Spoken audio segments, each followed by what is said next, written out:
All right, so these final ones, again, they get a little bit more interesting, more layers to it, but it's still very, very doable. So now we have a problem that has parentheses in it, so we're going to have to use the distributed property or associated properties as applicable to get rid of them. So here, though, we want to use the distributed property. So if we distribute the 6 to both pieces and make sure you multiply it, so we should get 6x minus 30 equals negative 30. So again, focus on the side with the x. So we want to get rid of the 30 first. So we're going to add. And so we're left with 6x equals, oh, wait a minute, we got negative 30 and positive 30, so they're going to cancel out. So then we don't have anything left. But we can put a 0. So 0 is still allowed to be on one side of the equals. So what do we do? From here, we're still going to have to get rid of that 6. So we got to divide both sides by 6. So in this case, x equals 0. And that's okay. Sometimes x is equal to 0. So just don't be confused and think it's undefined because of the 0 in there. 0 on the top is okay, 0 on the bottom is a no-go. So, all right, so now we got another problem here, no parentheses, so that's good. So we can just combine like terms. Now, a common mistake, I'm going to show you it, but don't do it, is when people want to try to use the addition property to combine. So they'll say, oh, I got to add 2y here, and I'll add 2y there. Well, the problem with that is that you're adding twice on the same side of the equals. You're adding too much weight on one side. So remember, think of it like a balance scale. So in this case, we can't do that because it's going to imbalance the equation. So what should we do instead is to just combine as is. So we got 13y and a minus 2y, so that's 11y plus 9 equals 6y minus 8. So that's good. And now we can start moving stuff around. Can't combine anymore, so we got to move stuff around. So in this case, I'm going to start with the 6y because it is smaller than the 11y. So I'll move the 6y by subtracting. So I got 5y plus 9 equals a negative 8. Okay, so looking at this side, I got to get rid of the 9. So I got 5y equals negative 17.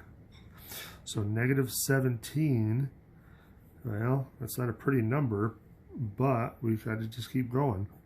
If we get rid of the 5 by dividing now, so we have negative 17 over 5, or if we divide it on our calculators, negative 3.4.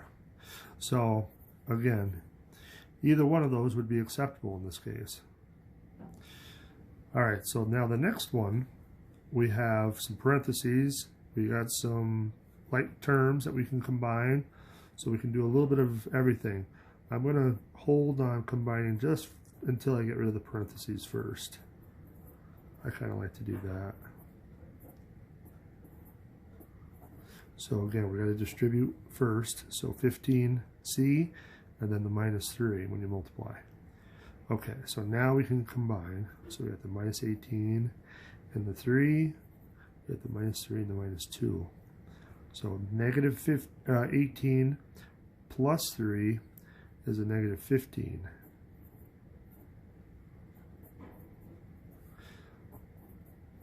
And negative 3 and negative 2 is going to be negative 5. All right, so again, I'm going to work with my C's. I'll work with the smaller one first. Get rid of it. And so I got 2c minus 5. I'll add the 5.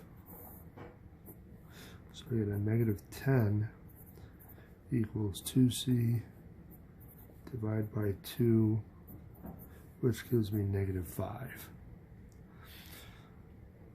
So again, it starts to become systematic. The more you do it, the more systematic it becomes. So just, really try to follow those steps closely. Combining like terms is really important because it just simplifies it down so much. Okay, last one, more parentheses. So we got to distribute. So -5 times 2 is -10. -5 times +2 is -10. 3 times 2 is 6. 3 times 5 is 15. Well, I got some like terms again. So those will give me -17. Okay. Now, which one of these is smaller? I mean, some of you would say, well, let's leave this one alone and move this. And that's fine. You can do it that way. But technically, -10 is smaller than 6. So I'm going to move this because I will end up with a positive coefficient for my p. I like positive coefficients. So 6 and 10 is 16. So now I got to get rid of the 15.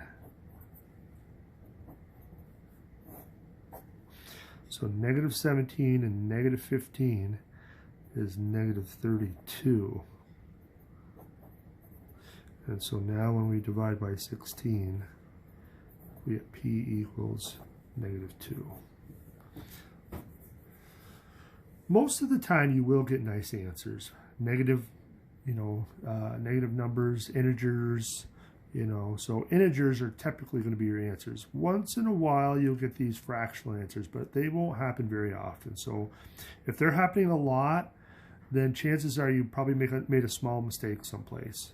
It's not the end of the world, but just try to go back and see if you can find it before you go on to the next one. All right, so that wraps up solving equations. So next we're going to be looking at solving word problems, your favorite. Okay, we'll see you in the next video.